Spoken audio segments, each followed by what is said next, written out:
Wala nang maraming paligoy-ligoy pa, diretso sa punto na. Maiksi lang ang komentaryo, pero diretso sa punto. Maraming kuro-kuro, may tiwali, may totoo. Dito, sa puntong diretso tayo. Punto, diretso.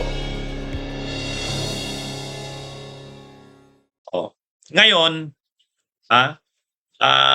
itong nangyaring ito kay Mike Defensor na kakasuhan na sa Friday, kalat na ito kasi nag-press ko na ngayon si Matibag, sigurado galit na galit ang mga DDS dyan. Galit na galit dyan. Si Topacio, sinabihan na si Matibag, papit daw ng Malacanang. Sabi ni Topacio, si Matibag, papit yan ng Malacanang. At pinag-aaralan po namin, we will keep our cards close to our chest. But sa ngayon pong araw na ito, again, out of respect to the institution, may langaw pagdala yata ni Martin Romualdez yan. Teka, tapusin ko lang Sa araw pong ito, kaya narito po ako, ay out of respect again to the institution sapagkat ginagalang ko po ang National Bureau of Investigation bilang isang institusyon na napakaganda po ng reputasyon bilang premier law enforcement and investigative body ng ating bansa. Bagamat wala po tayong paggalang, paprangkahin ko na doon sa namumuno ngayon sa NBI na halatang-halata din po natin na puppet ng Malacanang na ang papel lamang niya ay manggulo sa investigasyon. So pagkat nakikita niyo naman po. Kaya ano ito, ang mga DDS, grabe na ang galit nila kay Matibag. Gusto na nga nila itong kasuhan. Sabi di ba nila, kakasuhan daw nila si Matibag parang abuse of authority.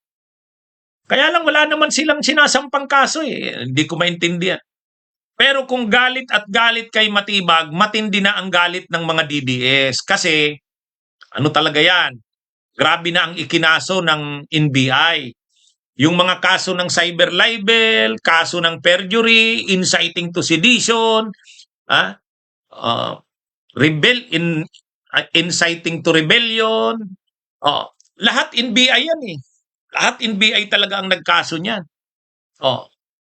Sino ang nagkaso kay kila Jack Arguta, yung mga DDS vloggers, si Mike Matibag yun. Sino ang nagkaso kila Harold Respicio?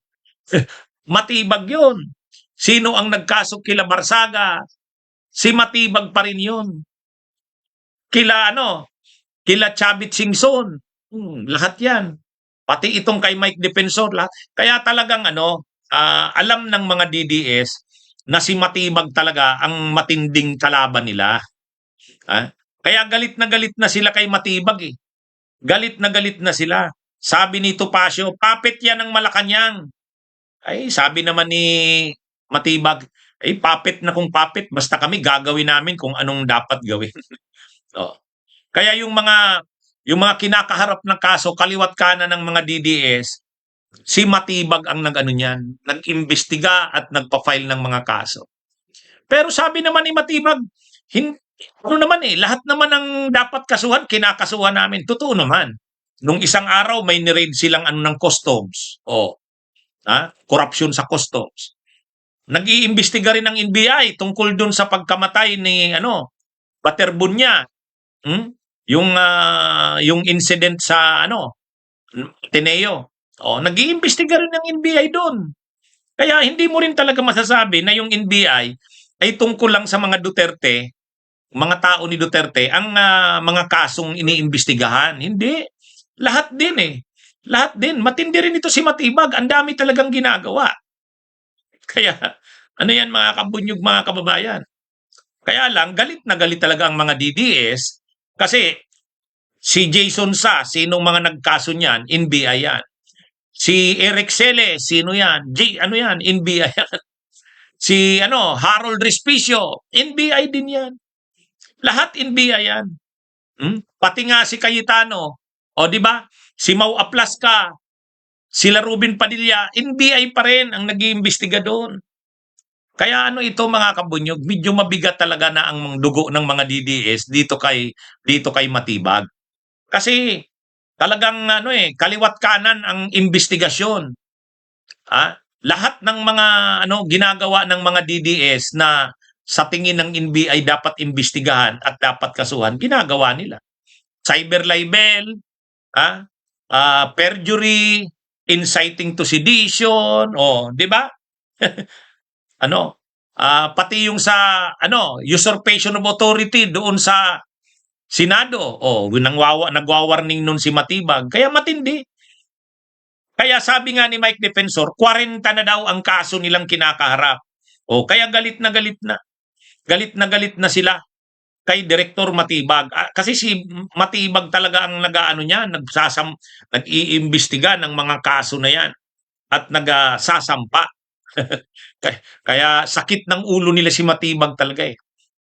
Kaya kahit si Topacio, sabi niya, mayabang yan si Matibag. Papit yan ng Malacanang. Yan daw ang ginagamit para gipitin ang mga kritiko ng administrasyon. Yan ang akusasyon nila, Galit sila kay Matibag, papit daw tutak ng Malacanang. Si Topacio ang nagsabi niya. Sabi niya, yan si Matibag, tutak yan. Papit. Kaya lang, wala silang magagawa eh. Talagang si Matibag, ginagawa lang naman talaga yung trabaho niya eh.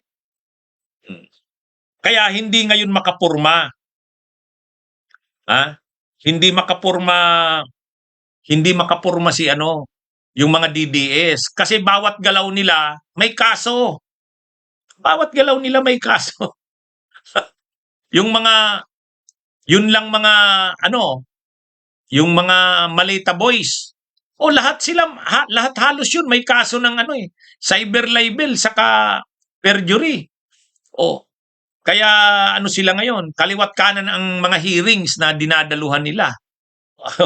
Kaya sila ngayon, hindi sila makapurma talaga dahil dito kay Matibag.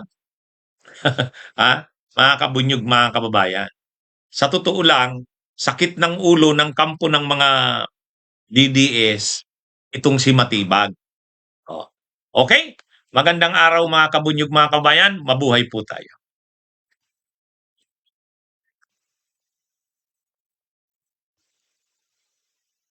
Bunyog, halikan na kasama ka. Bunyog, kapag buklod ay may pag-asa. Luzon, Visayas, Mindanao, isa ang pananaw.